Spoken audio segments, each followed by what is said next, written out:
Bismillahirrahmanirrahim. Assalamualaikum warahmatullahi wabarakatuh. Sahabatku, berjumpa kembali dalam Ustadz Aris Wibowo Channel. Apa kabarnya hari ini? Mudah-mudahan dalam keadaan sehat walafiat, senantiasa mendapatkan lindungan dari Allah Subhanahu wa Ta'ala. Sahabatku, kembali kita akan melanjutkan kajian kita yang kali ini kita akan membahas tentang hadis ke-7 dalam kitab Riyadhus Shalihin. Bunyi hadis tersebut yaitu Bismillahirrahmanirrahim.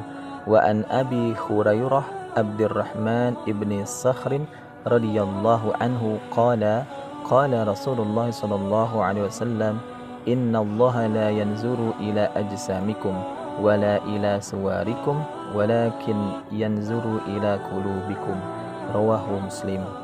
Artinya dari Abu Hurairah yaitu Abdurrahman bin Sakhr radhiyallahu an, beliau berkata, kata Rasulullah SAW bersabda, sesungguhnya Allah Ta'ala tidak melihat kepada tubuh-tubuhmu, tidak pula kepada rupamu, tetapi Dia melihat kepada hati kalian. Sahabatku, marilah kita di awal ini mengenal periwayat hadis yang bernama Abu Hurairah. Abu Hurairah disebut sebagai Rawiyatul Islam karena sahabat yang paling banyak meriwayatkan hadis dibandingkan dengan sahabat yang lain. Nama beliau adalah Abdurrahman bin Sakhr Ad-Daisi Al-Yamani. Nama panggilannya Abu Hurairah karena sering bermain dengan seekor kucing ketika sedang mengembalakan kambing. Beliau masuk Islam di awal tahun ke-7 Hijriyah ketika pembukaan Khaybar atau pengepungan Khaybar dari orang-orang Yahudi yang melakukan pengkhianatan. Abu Hurairah masuk Islam dalam keadaan fakir dan tanpa keluarga. Beliau membersamai Rasulullah SAW kurang lebih 4 tahun. Abu Hurairah meriwayatkan 5.374 hadis. Lebih dari 800 sahabat dan tabi'in meriwayatkan hadis dari beliau. Abu Hurairah wafat pada usia 78 tahun di Madinah tahun 57 Hijriyah dan dimakamkan di pekuburan Baqi. Sahabatku, hadis ke-7 ini yaitu apa yang dimaksud dengan besarnya pahala tidak didasarkan bentuk tubuh yang atletis, yang indah, yang six-pack dan lain-lain.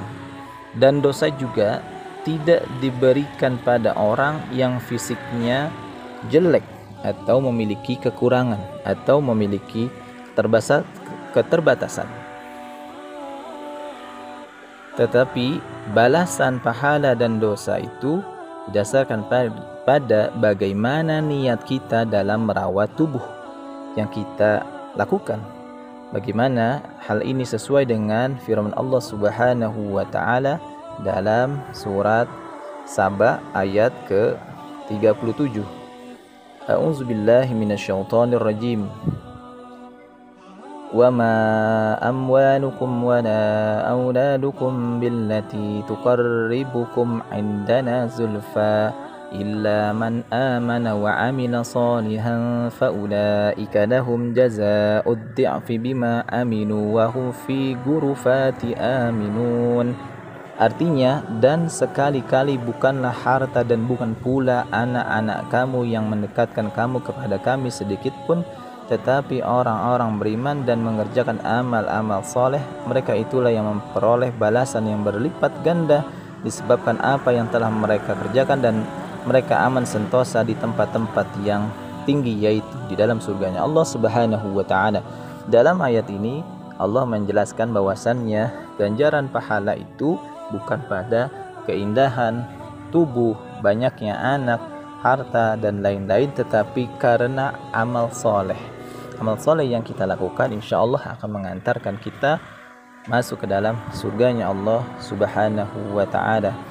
Sahabatku, amal akan berhasil apabila ada dua hal. Yang pertama, niat karena Allah. Yang kedua, sesuai dengan syariat atau tidak bertentangan dengan sunnah Nabi SAW. Sahabatku, ada beberapa faidah atau hikmah hadis yang dijelaskan dalam kitab ini. Yang pertama adalah keberhasilan amal perbuatan manusia tergantung ketulusan dengan niat dan keikhlasan dalam hatinya. Allah Subhanahu wa taala berfirman dalam surat Al-Anfal ayat ke-70. A'udzubillahi minasyaitonirrajim. Ya ayyuhan nabiyyu qul liman fi aydikum minal asra ya'lamillahu fi qulubikum khaira yu'tikum khairan mimma uhida minkum wa yaghfir lakum wallahu ghafurur rahim. Artinya, hai Nabi, katakanlah kepada tawanan-tawanan yang ada di tanganmu, jika Allah mengetahui ada kebaikan dalam hatimu, niscaya Dia akan memberikan kepadamu yang lebih baik dari apa yang telah diambil daripadamu, dan Dia akan mengampuni kamu, dan Allah pengampun lagi Maha Penyayang. Sahabatku, jikalau Allah melihat ada kebaikan dalam diri kita, pasti Allah akan berikan kebaikan pada diri kita. Faidah yang kedua adalah dari hadis ini, perbaikan amal hati lebih didahulukan daripada amal anggota tubuh, sebab amal anggota tubuh akan mengikuti amalnya hati. Yang ketiga, faidahnya adalah kesolehan hati akan membawa kesolehan amal perbuatan. Yang keempat, faedahnya adalah jika baik hatinya akan menyebabkan baik seluruh amal perbuatan dan sebaliknya.